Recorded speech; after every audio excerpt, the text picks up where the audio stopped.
begin this hour with the Trump transition and the latest controversy over the president-elect's vow to impose huge tariffs on Canada and Mexico. That threat touching off a back and forth with the Mexican president over drug trafficking and the border. CNN's Elena Treen is outside the Trump transition headquarters with new details. Elena, so the president-elect and the Mexican president, they said that they had a great and wonderful call, but they are also publicly disagreeing about the contents of the call for the second time this week.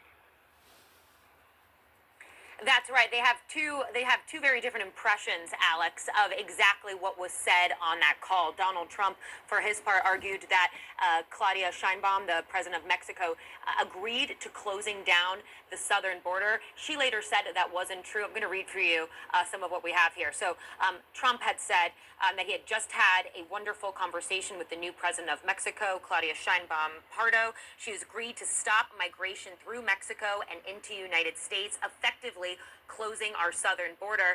And then we had a statement from Sheinbaum herself disputing that characterization of the call. She wrote, quote, "Everyone has their own way of communicating, but I can assure you, I give you the certainty that we would never, and we would be incapable of it, to propose that we would close the border. It has never been our approach, and of course, we don't agree with that." So we talk about carbon emissions, getting people to go away from fossil fuels and gasoline. All that stuff is what all that was talking about in Agenda 20, all the way back to the Club of Rome, which they did a 2-year study in 1968 to 1970, and they had a whole list. And this, again, the Club of Rome is part of the 300 Committee and the Rothschilds and all these different Illuminati families. The Club of Rome come out of that. The Tavistock Institute, all of that.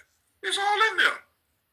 Right? And they looked at the world's resources and they said by the year 2000 or whatever, we're going to be depleted. And they said we need to get rid of all of this. And guess how they had to come up with that plan? Part of the other plan is what? To stop the usage of all these resources. You can't stop the use. You can stop the use of resources two ways. Right. Stop all of the companies that are creating that, or you get rid of the population, because that's what they started doing. They passed certain restrictions and certain stuff for these companies from other countries and all that. But the main thing, they was like, oh, we need to get rid of the population and kill all the cows, because the cows eating all the grass, and then they farting, and then the methane going in the atmosphere. This is real documented scientific evidence. They were saying they want to kill a bunch of different species. Klaus Schwab and the rest of them want the whole world to eat bugs instead of other things. All this is a part of the Green New Deal. When you go into it, it talks about all of that. And that's what Kamala was behind the Green New Deal. All that stuff. Part of that. When I talked about Agenda 21, Agenda 2030, and I was trying to tell Victor that, he didn't want to hear it. Biden was a part of that agenda. Biden had something called 30 for 30. That means they was trying to get 30% of America's land and give it to the feds and have it into the government by the year 2030. All that's a part of Agenda 21. Oh yeah. All of that. It's not that difficult. But this is the issue when you're having conversations with ignorance, because these people are ignorant, or they working for them same globalist people that they pop in different places amongst the world, and then they have these same individuals keep repeat, oh, that's not true, oh, that's a conspiracy theorist, that's not, and then they're telling you this as if we're in pre the internet. They're talking to you as if this is 1984 and nobody can go and look this stuff up unless you go to the library and all that. No, Negroes, you can go right online and type this stuff up and check it right then. I'm just a reader novice to politics. I'm not, I've already worked that out. You sound like you underwater.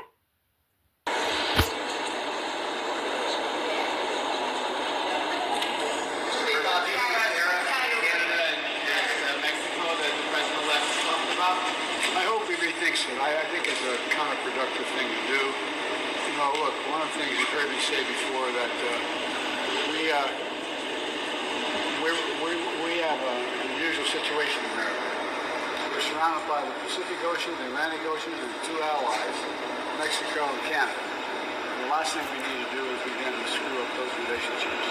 I think we've got them in a good place. I think by the way, you know, the cooperation with the outgoing president and the incoming president, the illegal crossings are down considerably like they were back when he was in office. There's a lot more to do, but I just think, I hope they reconsider. Have you spoken with the three formerly detained Americans who have returned from China?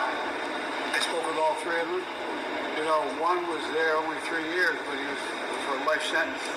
Another one was there for, I think it was a total of 20-some years. Anyway, they long stays. And I'm really happy they're home. I got to talk to them all when they landed in Alaska. They're reunited with their families, and it's I'm very happy to be able to get it to them.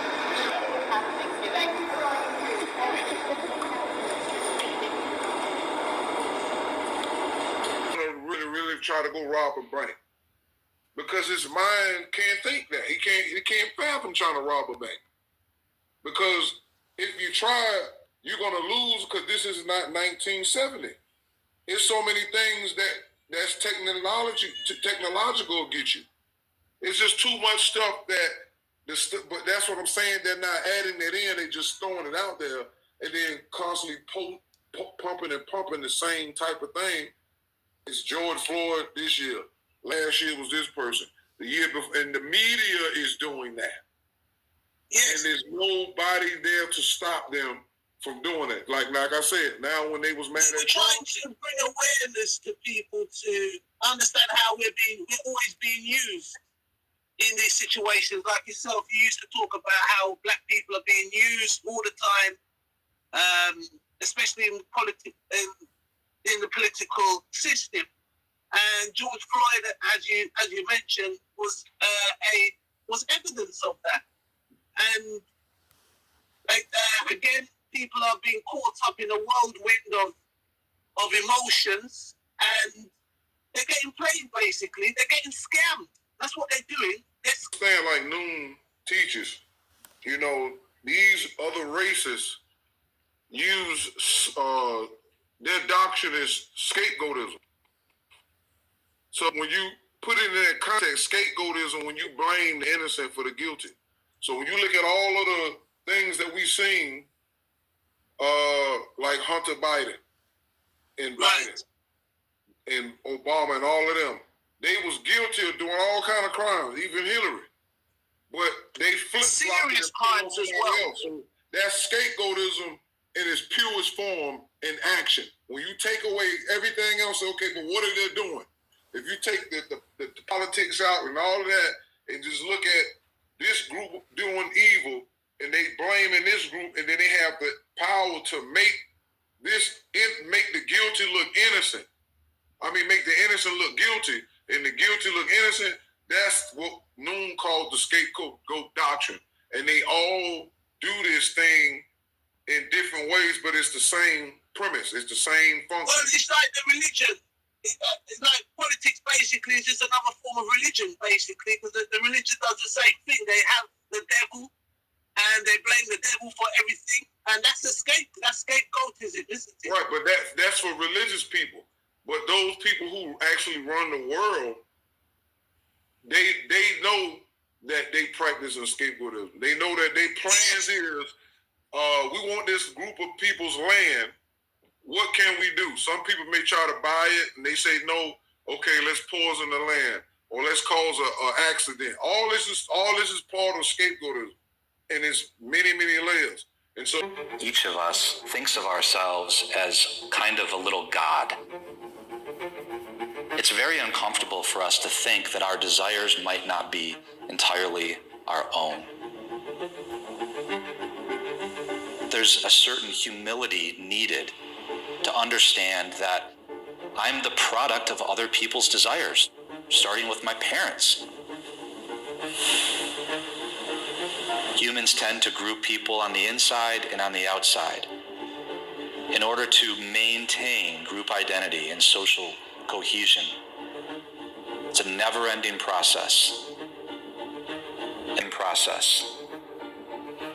And that can bring us into a dangerous, vicious cycle, because as humans, we have a natural tendency to transfer blame, which means scapegoats are all around us. All it takes is somebody to stand out a little bit, and that starts this process of scapegoating. And so, because most people don't understand that, they look at it from, I'm part of this party versus this party, and they don't see it.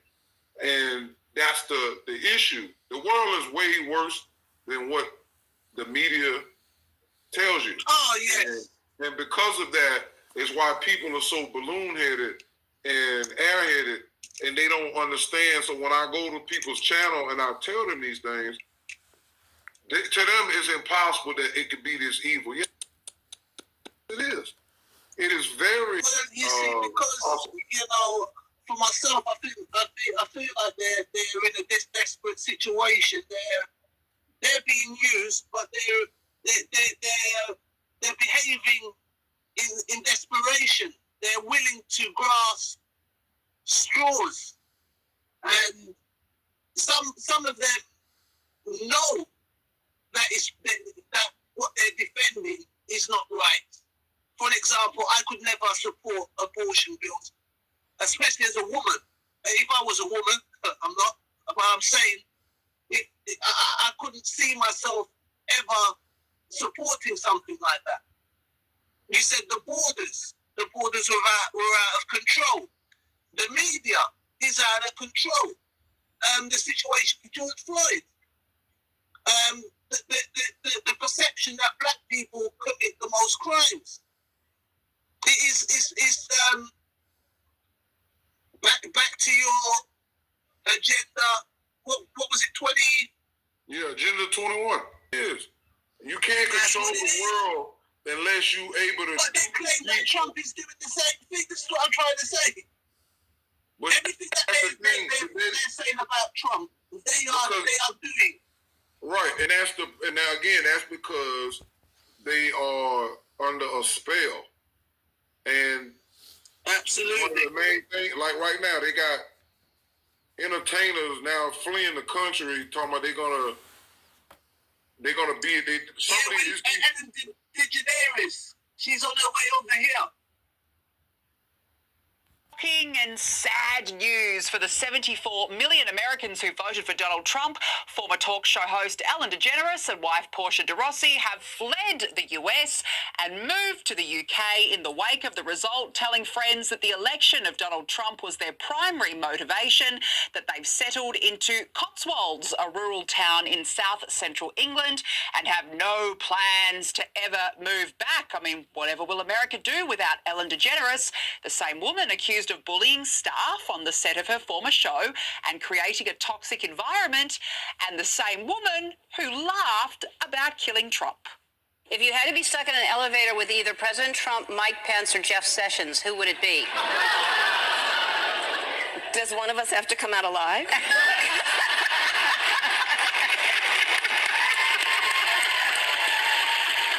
Bo, my condolences to you. Elevator with either President Trump, Mike Pence, or Jeff Sessions, who would it be? Does one of us have to come out alive?